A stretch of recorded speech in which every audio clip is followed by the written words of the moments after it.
Look, I'm honestly blown away by the response to my more recent video about DIC. It seems like a lot of you were as fired up as I was about the fact that the VA doesn't just keep moving that 100% check rolling over for your family. The comments were flooded with people asking for a deep dive into the actual paperwork and specifically how DIC interacts with SBP, or survivor's benefit. There's a ton of confusion out there about these two things.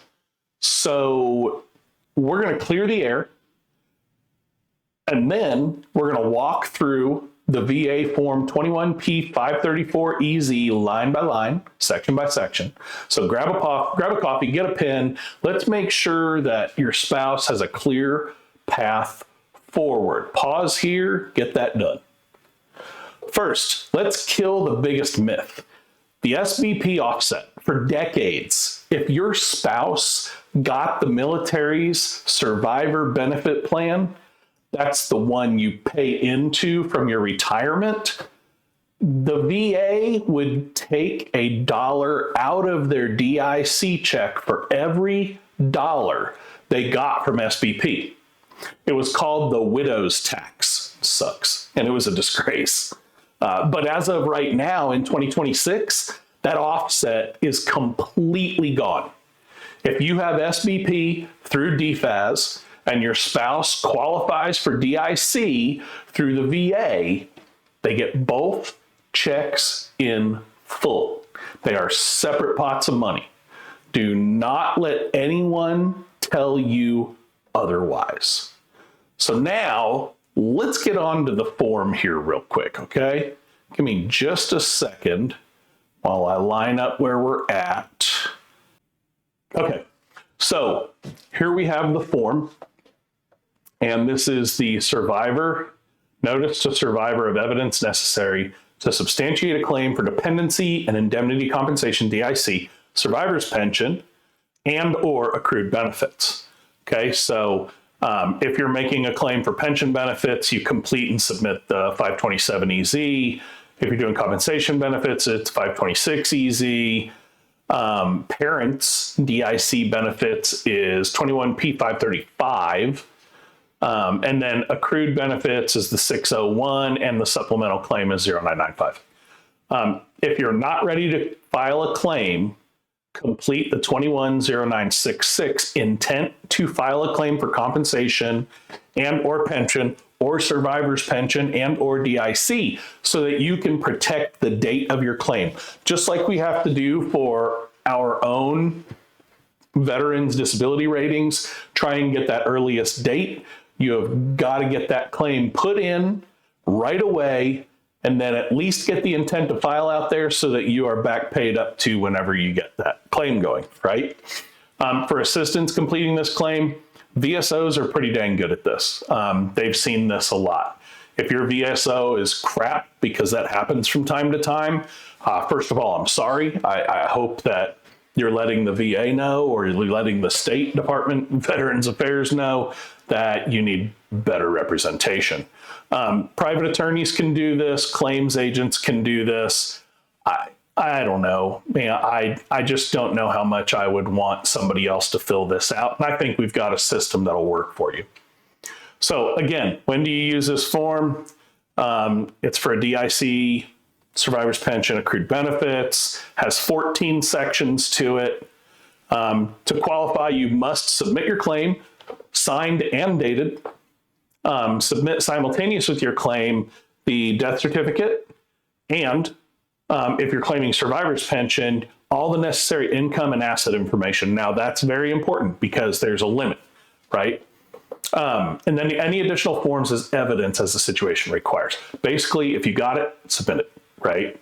If you're claiming DIC, which is the either 100% or died from service-related conditions, medical treatment records, identification of the treatment. Unless they're at the VA, then you can just say, hey, it's all at the VA. Any and all service treatment and personnel records in the custody of the Guard or Reserve units or whoever has them. Make sure that if you've got copies of those, make sure you include them, okay? All right, special circumstances. Obviously, there's other forms that may need to be filled out, income and asset statement in a claim for those things that, sorry, there's an Army license plate go by my house. Income statements, basically, additional forms that may be required. You'll figure all this out as you get going through this, but I want to make sure that you see a couple really big things here. What the evidence must show to support your claim. Survivor's pension has to have, you have to fill out the military service verification, the survivor's pension. This kind of walks you through the evidence tables. Really important that you go through those. I don't want to spend all my time walking through those because they're very straightforward. The time limitations on how long you have to be married, et cetera, et cetera. So let's see. Let's get down to the section that I'm really looking for here. Terms and calculations. Obviously, you want to understand all of that as much as possible. When it comes to your income, if you are going for survivor's benefits or SBP, make sure you completely document all of your income and then completely document all of your medical expenses, because that gets taken out of your income factoring for the VA. So make sure you got that put together, okay? Let's see, blah, blah, blah. Application checklist. This is something you need to print out, put inside your safe at home in a manila envelope. I've got one. I'm going to go through some of my paperwork real quickly and just read off to you some of the things. I don't necessarily want to show you all my PII, so, But death certificate, copy of your DD-214, income and asset statements, farm business rental royalties trust, special circumstances, aid and attendance, nursing home, fiduciaries, statement of medical cares, things like that. If you have dependent children that are under 18 or between 18 and 23 and still in school, you're going to want to request for approval of school attendance, the 674. And medical records for each seriously disabled child. If you have a lifelong commitment to care for a child of yours because of special needs, then you need to document all of that with medical records to make sure that you get the maximum amount possible, right? And then a medical expense report if you have medical expenses. Okay, let's jump into the form finally. We are on page 10, I think, and we're finally into the form. Isn't that nice? All right, section 1, plain and simple. Fill this out if you're going to store this form. I don't store the form, and I'll tell you why at the end of the video. But if you're going to store this and you're coming up on, where you're thinking maybe in the next 5, 6, 7 years, then fill out the veteran's ID information. Fill out your own information, your veteran's name, social security number, date of birth. Has the veteran, surviving spouse, child, or parent ever filed a claim with the VA? If you're service connected, the answer is yes, okay? VA file number, if known. If not known, put your social security number in there.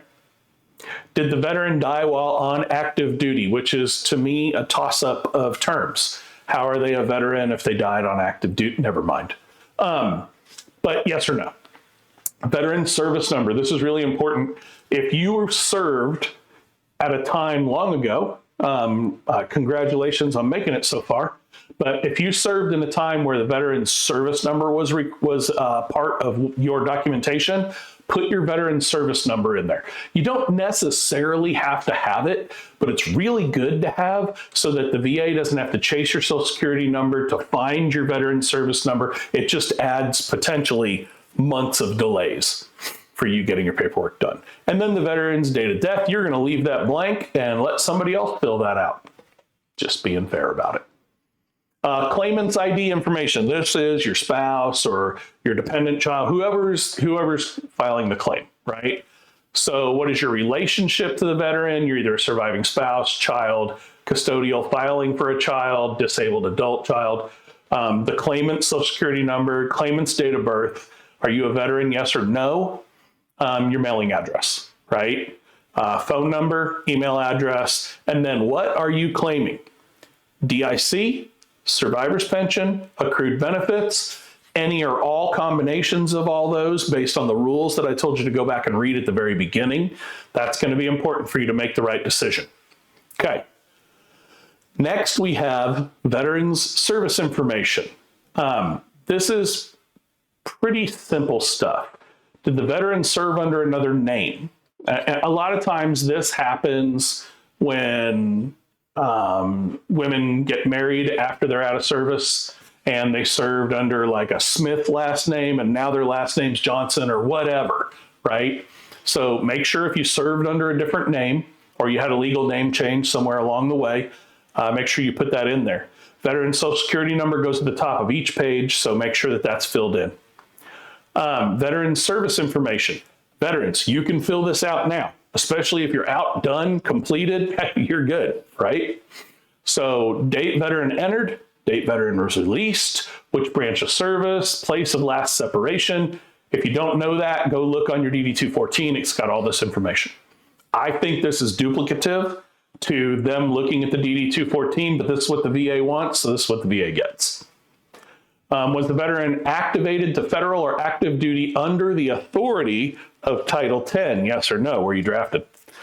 Date of activation, name of the Veterans Reserve or National Guard unit, if applicable. Address of the Reserve National Guard unit, if applicable. Phone number, if applicable.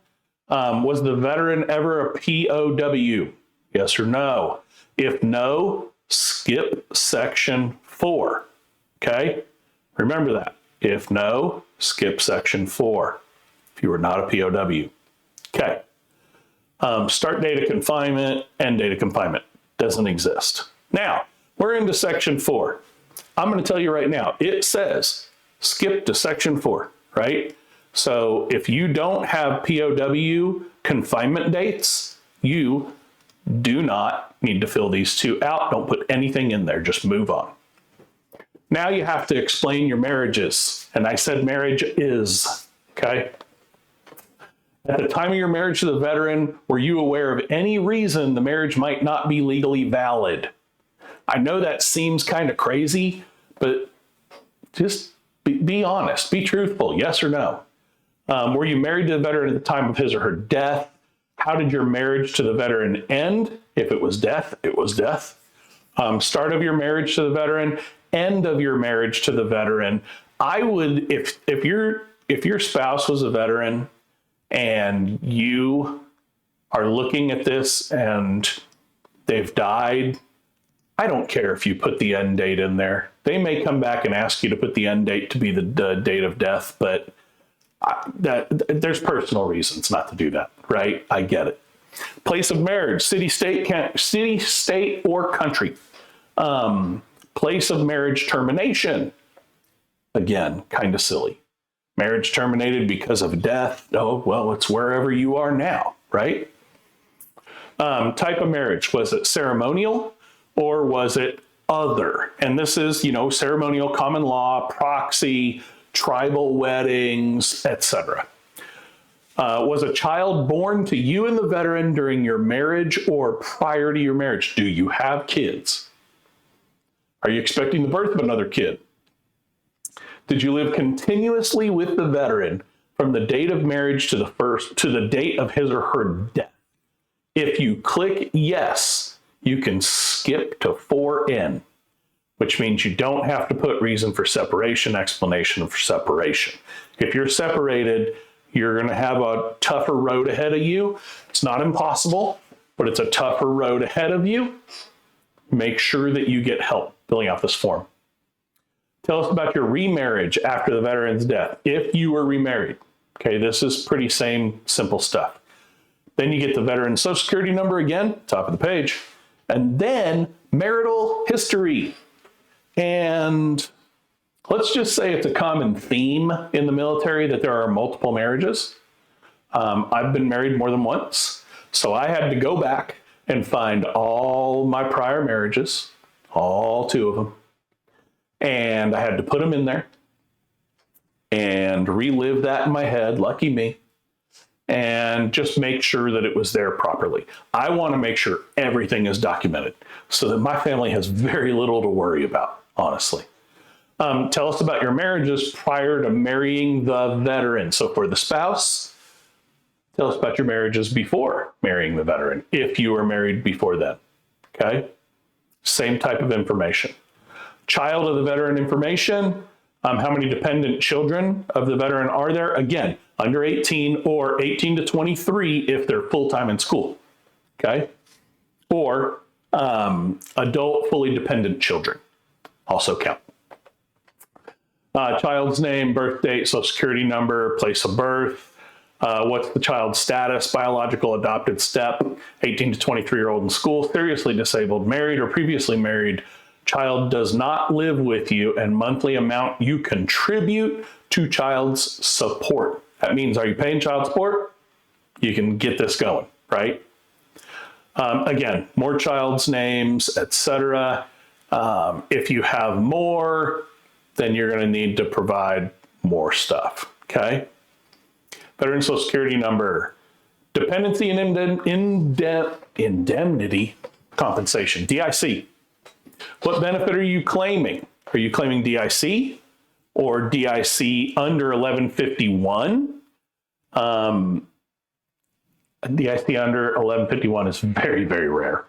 DIC due to claimant election of a re-eval of a previously denied claim based on expanded eligibility under the PACT Act. If you were recently denied before the PACT Act was signed, you go back and make sure that if that veteran qualified for the PACT Act, had a presumptive condition, you can prove the presumptive condition, and that you filed for this during the time frame when they would have been eligible for PACT Act. Go fight that. Go get help to fight that. I'm not necessarily a big fan of attorneys all the time, but if that happens and you don't feel comfortable, hire an attorney. Honestly, it's something you need to do. Make sure that you get it right. List any VA medical centers the veteran received treatment pertaining to your claim, as in anything service connected, and provide the treatment dates. Nursing home or increased survivors entitlement. You can fill out, are you claiming special monthly pension or special monthly DIC because of the regular assistance needed, or another person that has severe visual problems. There's multiple reasons here. You can read those. Are you now in a nursing home? Yes or no? They just want to know. Income and assets. Okay. If you're claiming survivor's benefits, the SBP, you have to fill out income and assets. If you're not low, if you don't meet the salary requirements or the income requirements and you make too much, skip to section X if you're not claiming survivor's pension, but claiming any last expenses, okay?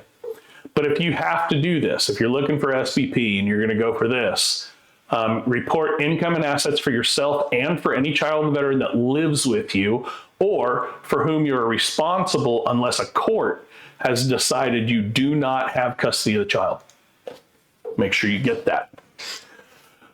So if you're a surviving child claimant, which means the child is not in the custody of a surviving spouse, you must report your income and assets for yourself, your custodian, and your custodian spouse. Things get tricky right then and there. All right, do your dependents have over $75,000 in assets, not including the value of your primary residence? House is out, okay? Yes or no? If no, provide that number. In the 3 calendar years before this year, did you or your dependents transfer any assets? Did you sell stuff? Did you give assets away? Did you give a house away? Did you, sign over your inheritance of life over to somebody else already? You got to put all that down. Do your dependents own your or your family's primary residence? Do your kids own your house? Is the lot on which the primary residence sits over 2 acres? Yes or no? If primary residence sits on a lot over 2 acres, what's the value of the land over 2 acres? This is the stuff that pisses me off. Who cares? The house is on the land. The land is holding the house. That should all be considered one. But I digress, okay? If the land's over 2 acres, is it marketable? How many income sources does your family have? None, 1 to 4, 5 or more. If 5 or more, you have to submit the 21P0969 and only report your Social Security income. Other than Social Security, did you or your dependents receive any income in the last year that you no longer receive if you had to leave your job? Income and assets keeps going. Who's the income recipient? Specify the type of income, the income payer, who pays you, and then the gross monthly income. Make sure that you understand that is gross monthly income, not net. That's pre-tax. What are you getting? So you fill that out for a few times, then you get to information about your medical or other expenses. You're going to fill out, are you or your dependents claiming unreimbursed medical expenses or other expenses? If you're not, you can skip to the next section. If you are, fill in the in-home care or care facility information. Fill in all the information that they ask for, when you started, when you ended, etc. Right? I'm going to skip through some of this. Medical, last, and or burial expenses. Put burial expenses in here, please.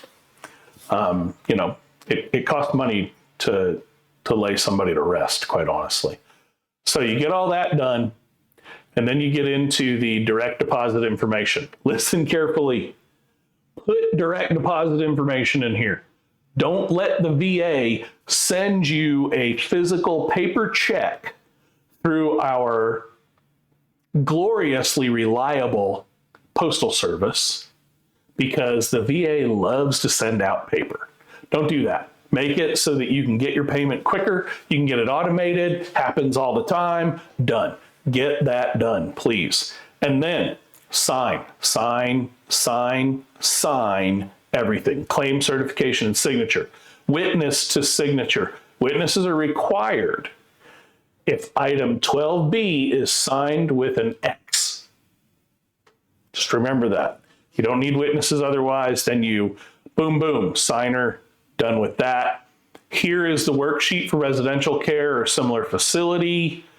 In-home attendant expenses, we just covered that. So that is the entire form, okay? So what we're gonna do now is we're gonna come back over here, and I'm gonna show you that real quick, right? I had to cover up all my personal information. I'm going to read you this letter because I want you to know exactly what I put. Family, this folder contains the essential documents and information required to access the benefits earned through my service in the U.S. Navy. I have provided as much as possible to ease the administrative burden. Please follow these steps in this order. Contact funeral director, provide them with DD 214 and 27 TAC 2008 for burial flag. Contact the VA at 1-800-827-1000, report my passing to stop any current disability payments, and initiate the form we just went through, the DIC, and the burial allowance, which is the 530 EZ, 21P 530 EZ. Request the PMC.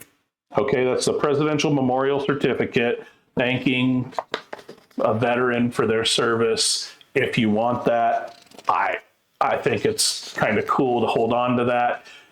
If you see this flag up here, that is my grandfather's flag from his time in the Army, and I love having that kind of nostalgia.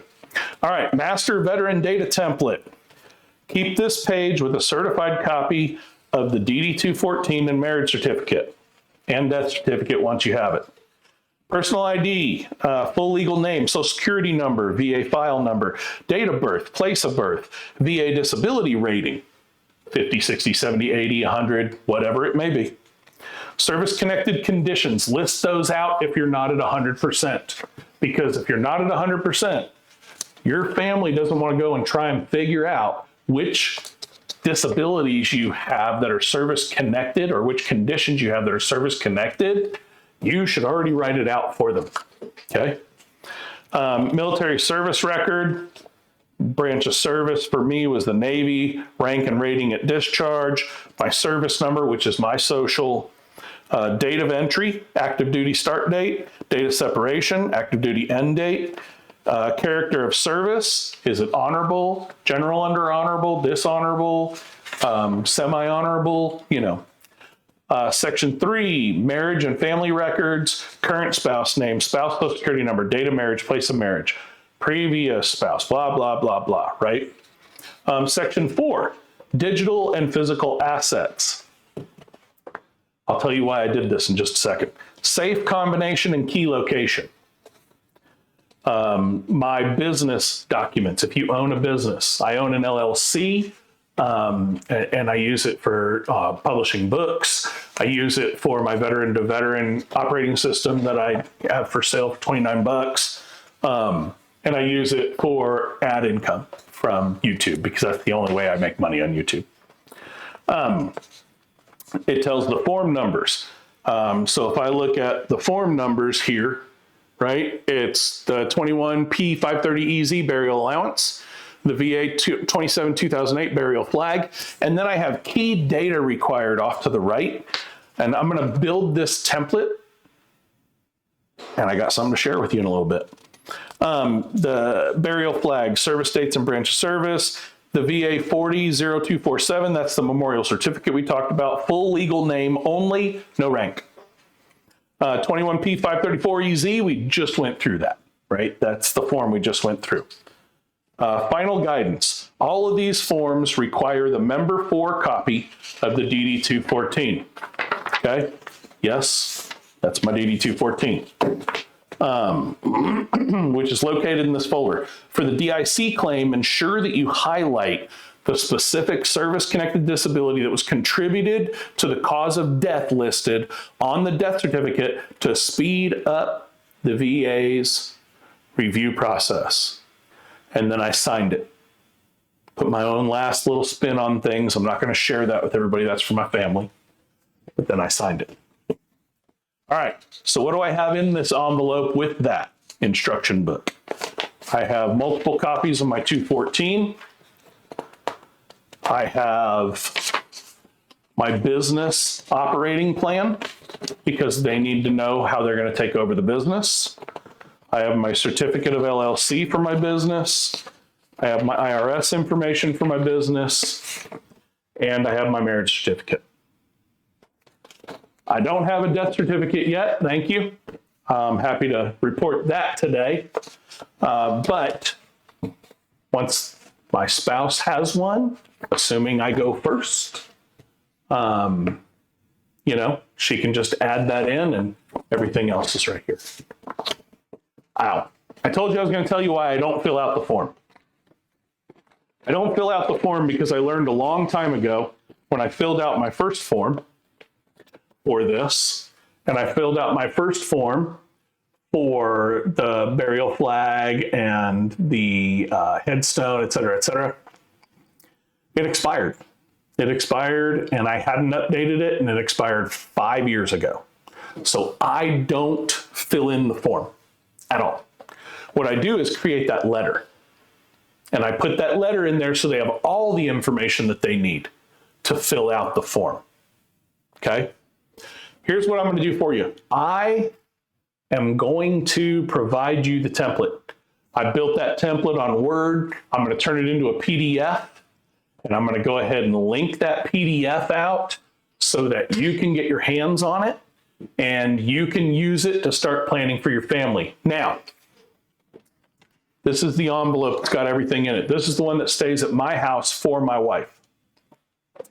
I gave one to my son, and I gave one to my son-in-law. My son knows that he's responsible, right?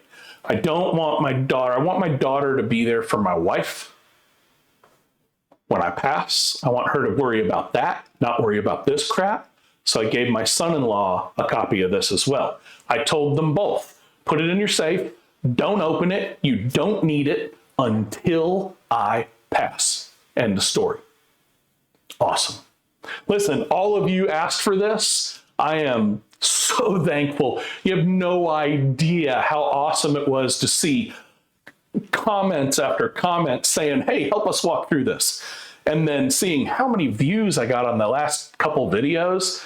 My goodness, 57,000 as of the time of the filming of this for the DIC and SBP. Congrats, thank you. Y'all are helping me out a whole lot. So hopefully this is a very informative for you. I hope you got a lot out of it. Please drop a comment below if you have any further questions about this, and I'll see what I can do to get them answered. Listen, I try and answer all the comments, but there are some that I just can't answer, and I'm relying on you as the community to say, hey, wait, I've got that answer, and you jump in. Listen, if we're not helping each other, we're missing the point here, right? So thank you very much for watching. Don't forget to like, share, subscribe. Give me that thumbs up, boom, boom, boom, so that this gets out to more and more veterans. And remember to take care of one another. See ya.